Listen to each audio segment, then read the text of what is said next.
Olha só, meu amigo, cuidado quando você estiver indo comprar um carro. Saiba avaliar. Se não souber, contrate um perito, um consultor automotivo para fazer isso para você. Olha só.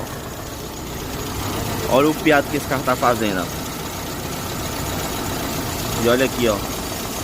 No vazado de óleo ali, ó. Certo? Olha isso aqui, ó. Fio solto aqui, ó. Isso aqui é um indicativo que foi feito um serviço de elétrica. Certo? Agora, será que foi de qualidade? Porque o cara trabalhar, deixar os fios nesse padrão. Muito cuidado quando você for fazer uma compra, saber o que está comprando.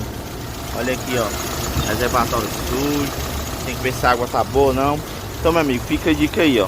For comprar um carro, tenha cuidado.